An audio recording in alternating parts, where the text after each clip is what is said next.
Assalamualaikum warahmatullahi wabarakatuh. Salam sejahtera buat keturang semua. Basudara Maluku Utara dimanapun kamu berada. Pada video kali ini, kami ingin menyampaikan peta keterkaitan sektor ekonomi Maluku Utara 2025 berdasarkan laporan resmi Bank Indonesia Mei 2025. Mari katong bayangkan Maluku Utara seperti sebuah mesin kapal cepat yang sedang melaju di lautan ekonomi Indonesia. Mesin utamanya adalah sektor pertambangan dan industri pengolahan nikel.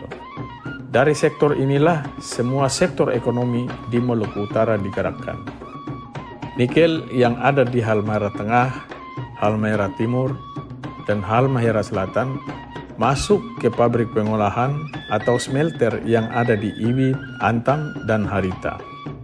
Smelter ini ibarat sebuah dapur besar yang mengubah bahan mentah nikel ore menjadi masakan siap jual, seperti ferronikel, nikel matte, hingga menjadi bahan untuk baterai kendaraan listrik seperti nikel sulfat, kobalt sulfat, dan prekursor nikel. Hasil pengolahan ini diekspor ke luar negeri, terutama ke Tiongkok. Ekspor ini kalau ketong analogikan dalam bahasa sederhana, ini seperti katorang menjual kue hasil masakan torang ke pasar Gamalama. Dengan keuntungan yang besar, maka sebagian katorang gunakan untuk membangun dapur yang lebih canggih atau lebih modern lagi. Artinya, dari uang ekspor nikel dan tambahan investasi baru, katorang bisa melihat PMTB atau pembentukan modal tetap bruto Maluku Utara akan menjadi meningkat. Itu artinya ada pembangunan pabrik baru, penambahan pembelian mesin baru, dan pengembangan proyek infrastruktur bagi pengembangan pabrik.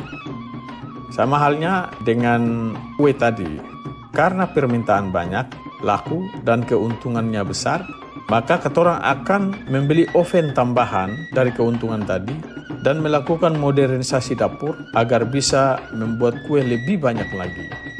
Aktivitas industri pengolahan yang besar seperti Antam, Iwip, maupun Harita tentu akan membuka peluang untuk UMKM dan perdagangan lokal. Misalnya, warung makan untuk pekerja tambang, kios-kios yang berdiri di jalan-jalan sepanjang kawasan pertambangan, penginapan dan kos-kosan bagi para pekerja dan teknisi, atau tukang kayu yang membuat perabot untuk perkantoran yang berdiri di kawasan industri maupun smelter. Ini juga berdampak pada sektor pertanian dan perikanan, di mana petani sayur atau nelayan ikan cakalang bisa menjadi pemasok bahan pangan untuk puluhan ribu pekerja industri yang ada di Iwip, Harita, maupun Antam. Panen cabai rawit, tomat, buah, atau hasil tangkapan tuna bisa terserap oleh pasar industri dalam daerah sebelum dijual ke luar daerah atau ke luar negeri. Ketika masyarakat mempunyai penghasilan lebih, konsumsi rumah tangga naik, maka orang mulai membeli motor baru, membeli perabot rumah, atau membayar kebutuhan pendidikan anak. Uang ini juga akan mengalir ke perbankan lewat tabungan, kredit, dan transaksi digital seperti QRIS atau belanja online. Bank kemudian memutar kembali dana itu untuk pembiayaan, pemberian kredit usaha UMKM, atau investasi. Tapi memang ada satu hal penting yang sangat krusial. Jika mesin kapal ini sangat bergantung pada satu mesin besar saja, yaitu nikel, kalau terjadi permintaan global turun atau harga nikel jatuh, maka kapal besar ini seperti kehilangan mesin utamanya. Kecepatan kapal ini bisa melambat, bahkan oleng. Oleh karena itu, ke depan, Maluku Utara perlu menambah mesin-mesin pendukung lain. Memperkuat pariwisata seperti pengembangan Pulau Morotai dan beberapa destinasi wisata strategis sangat penting, seperti Dubai menggunakan dana SDA-nya untuk pengembangan pariwisata.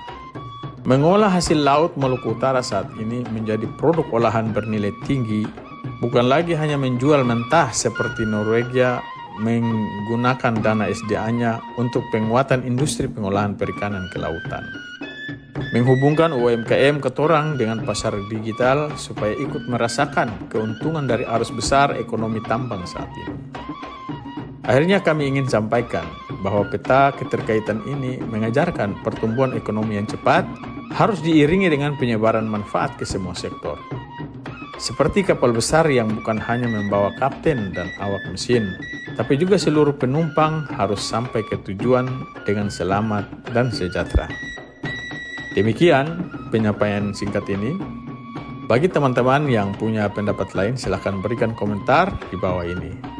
Terima kasih atas atensinya. Wassalamualaikum warahmatullahi wabarakatuh.